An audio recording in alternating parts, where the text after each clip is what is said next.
مصر کے حالات نامساعد تھے۔ امر عاص وہاں حکومت کی غرض سے ایک لشکر لے کر روانہ ہوا۔ محمد ابن ابی بکر نے امر عاص کے لشکر سے مقابلہ کرنے کے لیے مرکزی حکومت سے مدد مانگی، لیکن افسوس اس بار پھر اہل کوفہ نے بے وفائی کی اور حضرت علی علیہ السلام کے حکم سے سرپیچی کی۔ حضرت علی جانتے تھے کہ امر عاص کا مقابلہ مالک اشتر جیسا انسان ہی کر سکتا ہے، لہٰذا انہیں وہاں کا حاکم بنا کر روانہ کیا۔ لیکن امر عاص کی ایک سازش نے حضرت علی کے اس پاک طینت سردار کو مصر پہنچنے سے پہلے ختم کر دیا۔ محمد ابن ابی بکر کو مالک کا مصر بھیجا جانا محسوس ہوا تو حضرت نے ایک خط کے ذریعے فرمایا، میں نے سنا ہے کہ مالک کے مصر بھیجے جانے پر تمہیں افسوس ہوا ہے۔ میں نے ایسا اس لیے نہیں کیا کہ تمہیں سست اور کاہل سمجھتا ہوں، اور نہ ہی اس لیے کہ تم سے زیادہ کام کی توقع رکھتا تھا۔ تمہیں ایسے مقام کی حکومت دوں گا جہاں تمہارا کام یہاں سے آسان ہو۔ ہم نے جس مرد مومن کو مصر روانہ کیا وہ ہماری مصلحتوں کو زیادہ سمجھتا تھا، اور دشمن کے لیے ایک برہنہ تلوار تھا، خدا اس پر رحمت نازل کرے۔ محمد، دشمن کی طرف روانہ ہو جاؤ، بصیرت سے کام لو اور جنگ کی تیاری مکمل رکھو۔ محمد ابن ابی بکر نامناسب حالات کے باوجود امر عاص کے لشکر سے مقابلہ کرتے ہیں اور انتہائی شجاعانہ جنگ کے بعد شہید کر دیے گئے۔ ان کے جنازے کو ایک گدھے کی کھال میں ڈال کر آگ لگا دی گئی۔ امام علیہ السلام نے اس ناگوار خبر کو سن کر کئی بار خطبہ دیا اور اہل کوفہ سے بار بار شکوے کیے۔ میں اب ایسے لوگوں کا امیر ہوں کہ جنہیں حکم دیتا ہوں اور بلاتا ہوں تو میرا جواب نہیں دیتے۔ اے عہد شکن لوگو، کس کا انتظار کر رہے ہو؟ کیوں اپنے دین کی مدد نہیں کرتے؟ تمہارا دین کہاں چلا گیا؟ تمہاری غیرت کہاں گئی جس سے تمہیں کوئی احساس ہو؟ میں نے تمہیں تمہارے ہی بھائیوں کی مدد کے لیے بلایا تو ایسے اونٹ کی طرح آہو فغاں کرنے لگے جس کے سینے میں درد ہو اور کمر پر زخم، اور میری آواز پر ٹس سے مس نہ ہوئے۔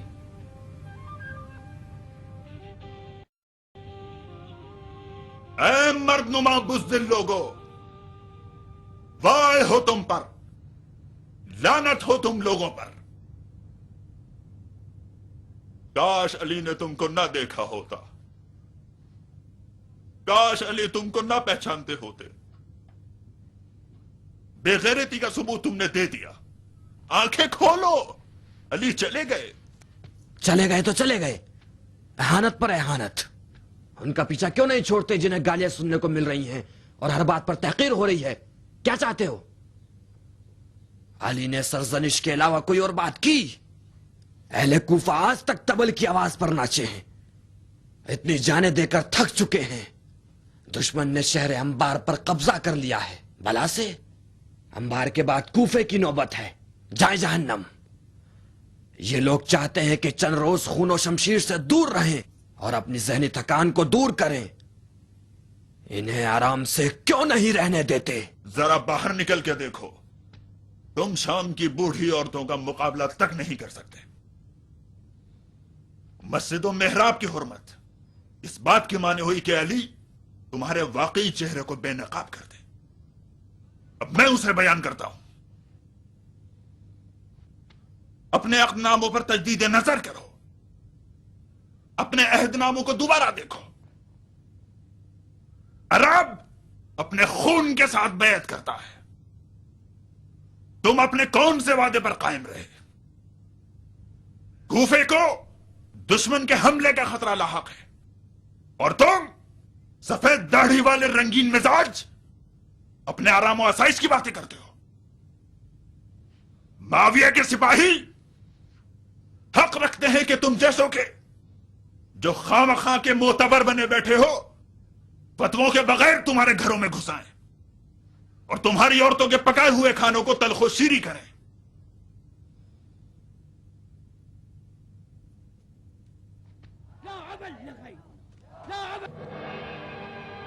ایک طرف لشکر شام کا عراق کے مختلف شہروں پر قبضہ اور دوسری جانب امام کا بار بار خطبہ دینا سبب ہوا کہ ہزاروں رنگوں والے شیوخ اہل کوفہ کے کچھ خفتہ دل بیدار ہوئے۔ کوفیوں نے امام حسن اور امام حسین علیہم السلام کی سرداری میں نخیلہ میں لشکر منظم کیا اور بظاہر بہت سنجیدگی سے ارادہ کیا کہ اس بار سپاہ شام کو تہس نہس کر دیں گے۔ ادھر معاویہ کو اہل کوفہ سے کوئی خوف نہ تھا، بلکہ وہ انہی ایام میں خلافت کو خاندان بنی امیہ کی میراث بنانے کا سوچ رہا تھا اور یزید کی بیعت کا ماحول بنا رہا تھا۔ گویا وہ مطمئن تھا کہ اہل کوفہ کی علی کے ساتھ یہ بیعت کوئی اثر نہیں دکھائے گی۔ ادھر کوفہ نئے حالات سے نمٹنے کے لیے تیار تھا۔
ارے وہ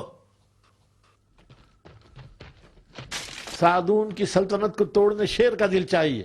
کون ہو تم؟ بتاؤ کون ہو تم؟ مہمان ہوں۔ مہمان؟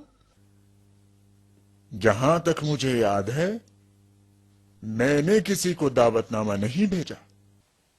میں کوفے میں مسافر ہوں، یہاں کسی کو بھگومن باغی۔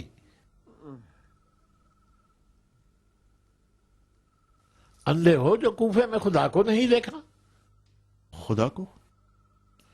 کیا تمہیں بس اتنا ہی سکھایا گیا ہے کہ ہاتھ دھو کر سزا کے خوف سے رکوع و سجود میں چلے جایا کرو؟ مجھے کیا کرنا چاہیے؟